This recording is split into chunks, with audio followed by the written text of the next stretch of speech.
Welcome to Sports Extra. I'm your host, Ali Gohar. Tonight, the first half of the show, we're going to focus on cricket. We'll begin with the upcoming T20 series, South Africa and Pakistan. All three T20s will be played in Gaddafi Stadium, Lahore. South Africa don't have their full strength side, which is unfortunate, but there's still some good players in there. A lot of the players in the squad, we haven't seen them in action. Klaasen will captain the South African side, and Klaasen, we know, is a fine batsman and a decent wicket keeper. But Pakistan will still have to be at their best.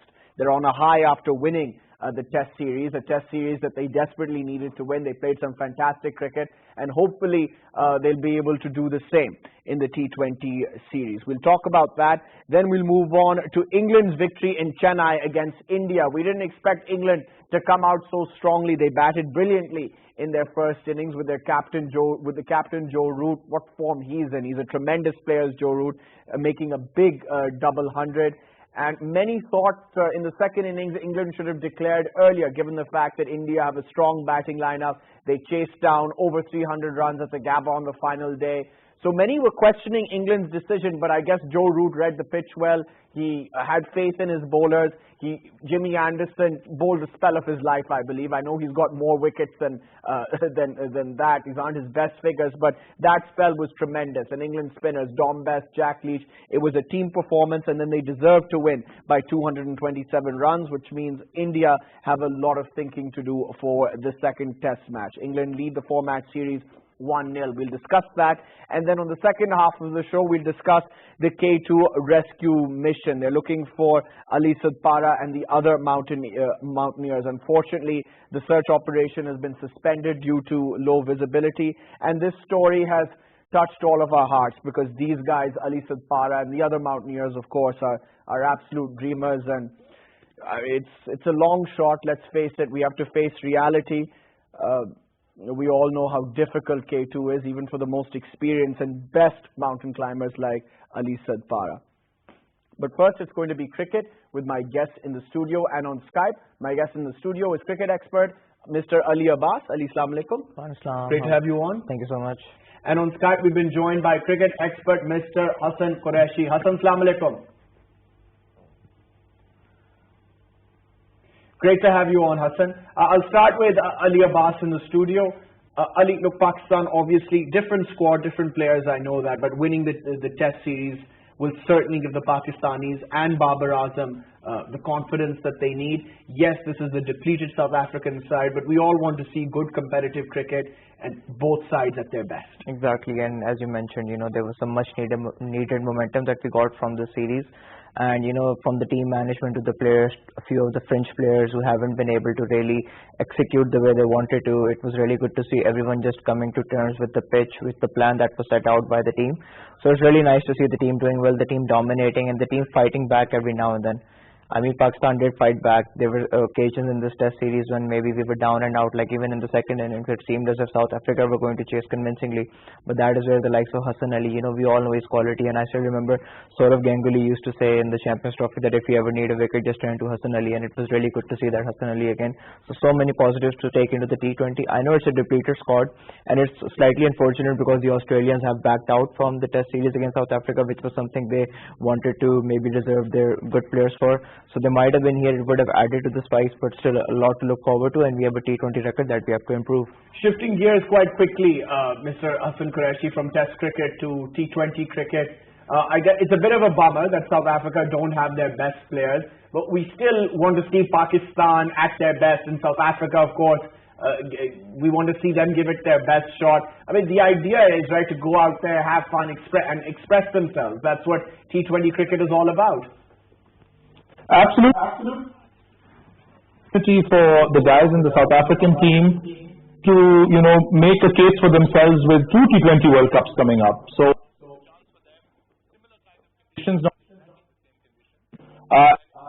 places up for grabs if this series, and, some guys, they'll put their name in the selectors' minds. And equally for Pakistan, I don't think we can be lax. Being favorites sometimes works against you. I think Pakistan needs to be ruthless. If this is a weakened side, that's not our problem. We need to go out there, put on a show, and like Ali Abbas said, we need to improve our T20 performances. He makes a good point here, does Hassan Qureshi. It's not Pakistan's fault that South Africa have a depleted squad. The idea is, yes, of course, to have fun, as I mentioned, but to be ruthless as well, because Pakistan were the best T20 side in the world not so long ago. Now they've gone way down in the rankings. Their T20 performances haven't been up to the mark, and they'll want to rectify that quickly, Ali Abbas. Exactly, and it's really easy to forget about your poor performances in a certain format. Like we had a really good test series, but we know all of the fragilities that we have in our team in the T20 squad. So that is where I think a lot of our players have to really up their gear a little bit. I mean, Heather Ali, he was taken to New Zealand, a lot was expected of him, but he failed. And this is an opportunity for him to show exactly the quality that he has. And same for Asif Ali, he's been brought back into the team over some good performances in the domestic cricket. So it's time for him to prove himself that he is a really good hitter and a really good slog batsman, maybe lower down the order. So that is where I do feel that these players have an opportunity. Like Hassan mentioned, this is the opportunity to put your names in the mind of the selectors for the South Africans as well as the Pakistani. I mean, it might not, you might not get another T20 series as easy as this. So it's important to make it count. It's important to perform, and let's see where the team goes from over here. So I'm excited.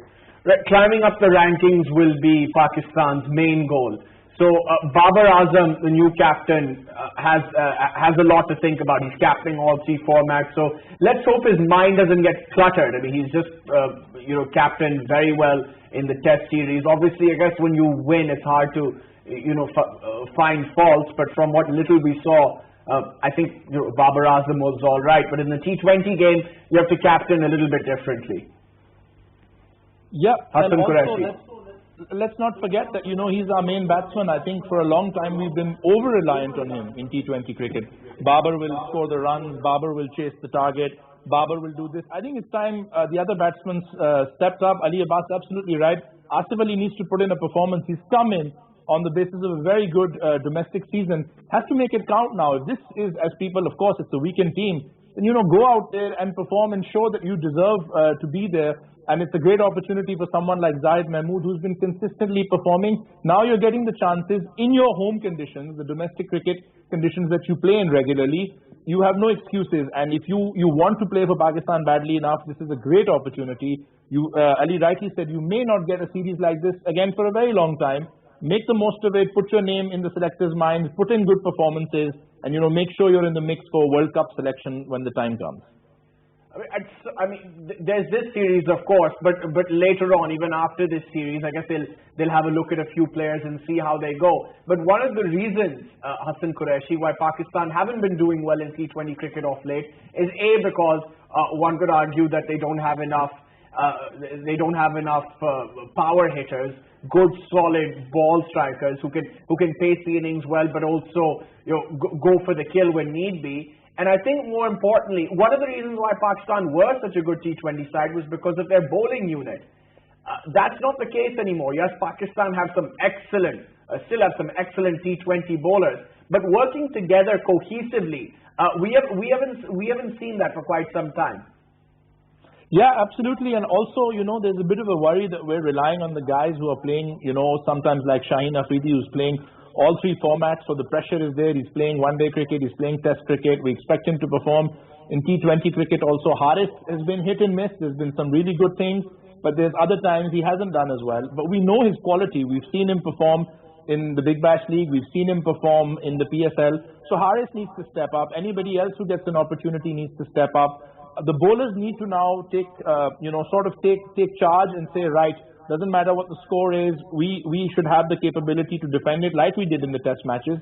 And the power hitters, like you rightly said, the power hitters really need to be the differential. Because sometimes we'll see we're chasing a score and we lose the openers early or we lose the top order early and then we just can't seem to chase it. We need guys to change the game in the last 5 overs, whether we're chasing or we're batting and setting a target.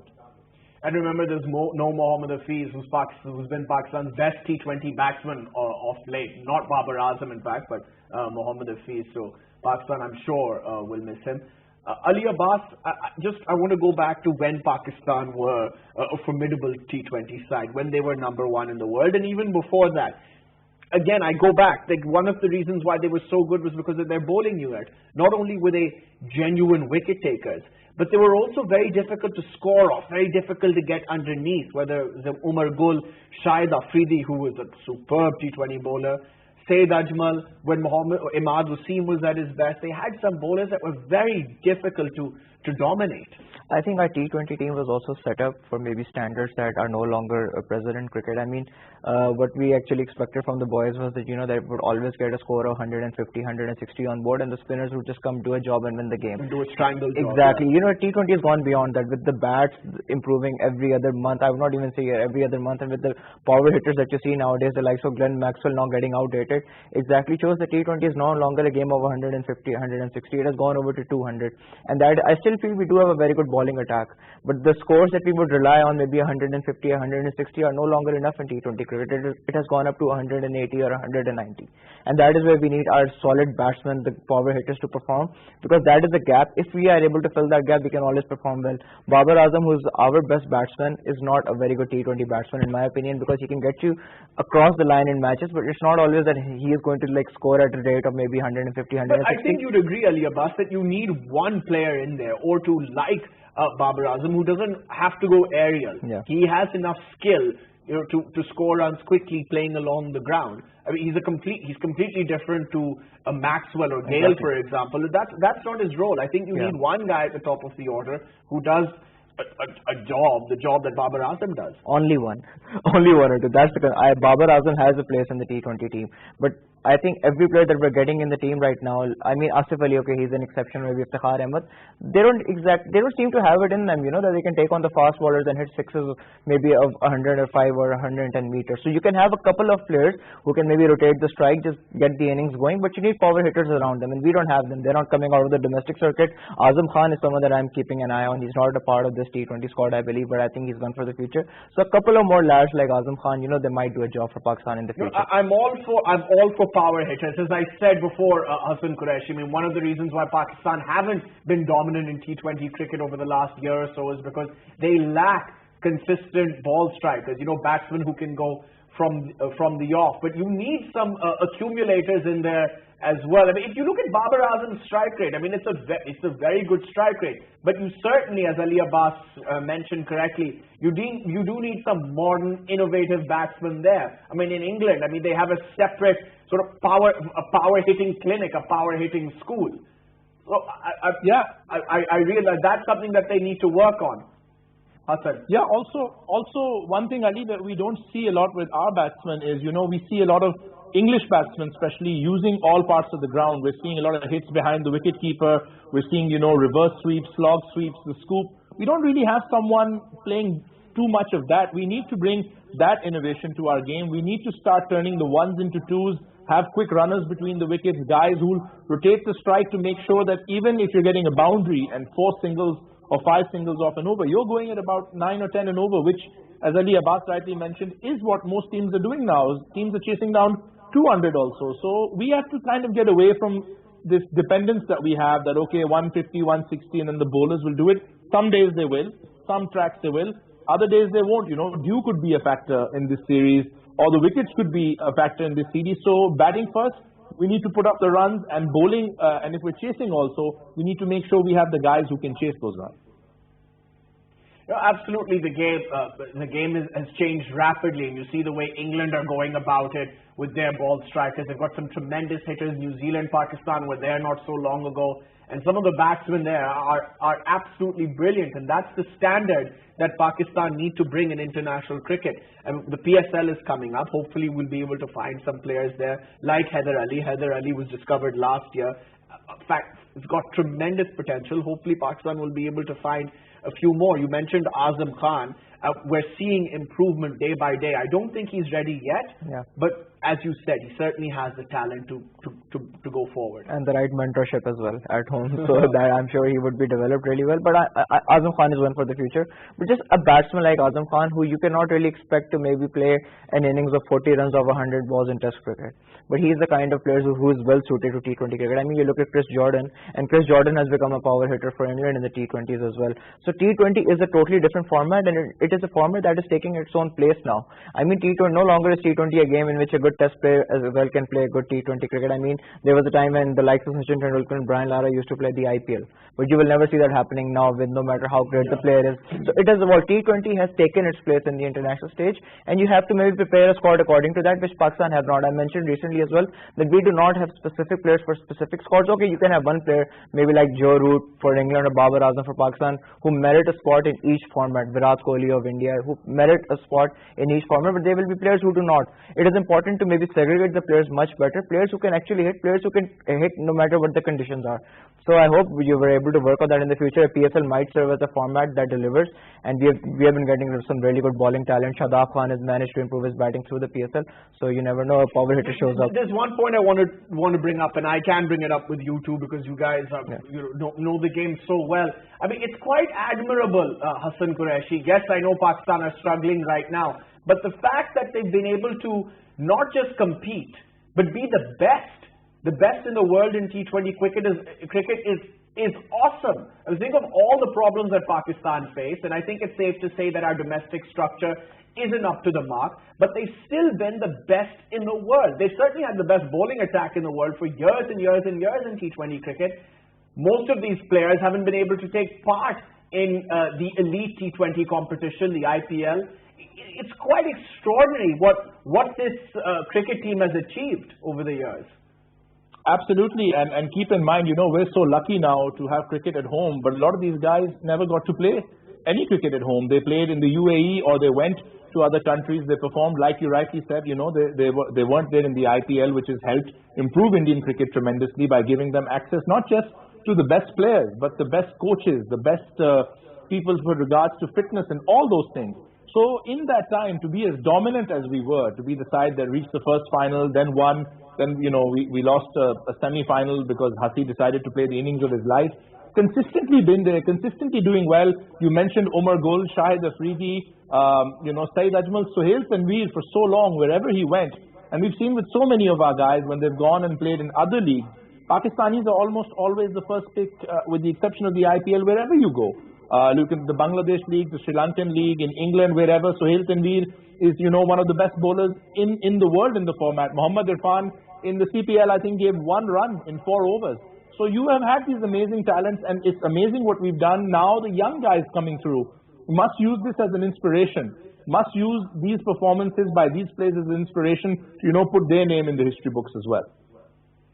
Yeah, I wish you didn't mention that Mike Hussey innings, because it still gives me nightmares sometimes. I still remember where I was. I was in university watching the game in a restaurant with my friends, and then that happened. That craziness happened, and Pakistan should have had that game, and they probably would have gone on to beat England in the final. Actually, I'm not sure, but I think Pakistan had a really good chance in that series, because the wickets were slow, if I'm not wrong, and we had some amazing spinners led by Syed Ajmal, but ironically it was Hassan that destroyed Ajmal in the final over.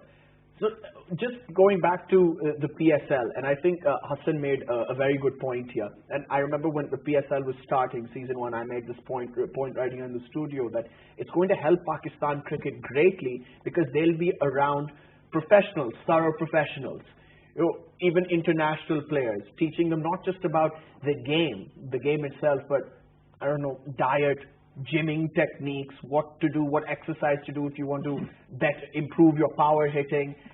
For fast bowlers, specific exercises that they can do daily or weekly, I don't know. And we've seen, and I think it's helped Pakistan cricket quite a lot. There's no doubt about that. Exactly. Sharing the dressing rooms with maybe the best athletes, the best sportsmen, the best professional in the cricketing sphere was obviously going to help the team. I think the few additions that we had at the UAE may have sort of backfired as well a little bit, because the pitches were so slow over there. We were basically getting batsmen who were used to playing maybe cricket on slow surfaces. Maybe, I know I'm mentioning it again, but 150 or 160 was considered a good score.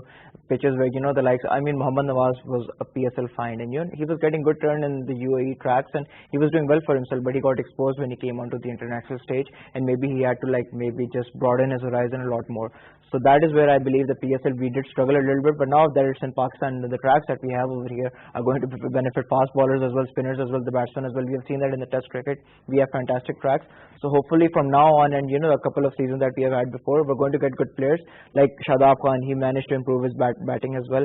I really do see Shadab Khan as maybe someone who can hit a lot more in the lower order as we move forward in the PSL. So it could serve as a platform, but I still do feel there are a few tweaks to be done. Maybe just increase the length of the boundaries a lot more. I think they try to shorten the boundaries a little bit more. That is not going to happen in the T20 World Cup. So it's not only to entertain the fans, it's also to maybe enhance your cricketing product a lot more. So I might be sounding a bit too pessimistic, but this is something I would like to see. Just give the bowlers a bit more as well, so we could actually see the kind of batsmen we're getting in the international stage. Right, Hassan, Qureshi. So the first T20 will start tomorrow. I guess it's pretty obvious that Pakistan are favourites because of South Africa's young squad. And you mentioned the Pakistani bowlers and their batsmen. Yes, there's no Mohammad Hafiz, but I think it's safe to say that Pakistan will be looking for 3-0. Ambitious, yes, but very possible given the fact that this is a young, depleted South African squad. I think we have to look for 3-0, Ali. I think if Misbah and Bakar feel that there's less pressure on them after winning the Test series, if you lose this series, the pressure is going to be much, much higher, because at home against a depleted side, you shouldn't be losing a single game. And you really want to put in dominant performances. Like we said, this is an opportunity for those guys to, put their hands up. We have to perform well. We shouldn't have any excuses. Yes, the game can go any way. We just talked about that freak over from Hussein. Anything like that can happen, but you have to work very hard towards making sure it doesn't happen. And we are almost at full strength. Hafiz will be a big miss. His experience will be a miss. His quality will be a miss. But the guys coming in have to take this opportunity, because I think it's a very good point Ali Abbas made about Nawaz being found out in his first few games. They can't allow that to happen here if they want to be regular players for Pakistan. You can't be found out on home conditions. You play your domestic cricket here. You're at home. Yes, there's a biosecure bubble. There's a pandemic, everything that comes with it. But we should be very comfortable, and we should absolutely look to make it 3-0. Right, let's move on now to India and England, the first test match in Chennai. And what a fantastic test match it was. I didn't think that England could put up a show like this, but I think cricket over the last month has surprised us. We didn't expect India to win the series in Australia, and I certainly didn't expect this kind of dominant performance by England, because they were ruthless. Yes, many said that they should have declared earlier, they should have been more positive, but Joe Root read the conditions perfectly, and he had faith in his bowlers. And why wouldn't you have faith in Jimmy Anderson? I know Joe Root was the man of the match, made a fantastic double 100. We'll talk about that. Dominic Best was superb, the best I've seen Dominic Best bowl, a young England spinner against India. In India, it's not easy to make an impact like that. But what Jimmy did, I mean, what is he, 40? And playing away from home. He gets so much criticism because of that. That was skill par excellence. I mean, I was one of those as well who felt that maybe Joe Root delayed the declaration a lot more, because I think maybe they should have been a lot more brave. But I think England got away with one over there. I think they should have been a little bit more maybe decisive with the declaration. But then again, Jimmy Anderson, he faces so much criticism that he does not maybe perform as well as he does in the Senna conditions, that he should maybe do a similar job in Asia. And my God, what a spell that was. And I really like how Jack Leach and Best performed, because you don't often see England spinners do well, because they play a lot of cricket at home. And once you get an opportunity, like you mentioned, for Pakistan as well, it's important to show how world class you really are. And Jack Leach, I mean, he's been in and around. He hung in there with Ben Stokes when he made that fantastic 100 against Australia. So it was good to see him, just dominating the Indian batsmen, who are supposedly the best players of spin when it comes to the subcontinent conditions. So England, they have taken a really good lead, and there's so much at stake, because this series is eventually going to decide which team plays in the final of the World Test Championship. So it's good to see two teams really competing it out, and Test cricket dominating the cricketing game once again. I mean, that's maybe the most heartening thing that I can take away from that. Yeah, and then it just shows that every team can be beaten. Gone are the days where Australia or the West Indies used to dominate cricket. Now it's become slightly easier to win away from home. I mean, for England to win the Test match the way they did, 227 runs. I mean, they dominated India in every facet of the game. Just a little bit more on Anderson, Hassan, Qureshi, because, I mean, really, there was a time when he was called Cloudison, suggesting that he can only bowl in grey, heavy conditions in Headingley where the ball swings. But he took that criticism and boy, I mean, we saw him in 2012 when England won that series, reverse swinging the ball, and then here, I mean, just going bang, bang with that skill. We're not going to see another bowler like James Anderson again. It was just pure poetry what we saw on the final day.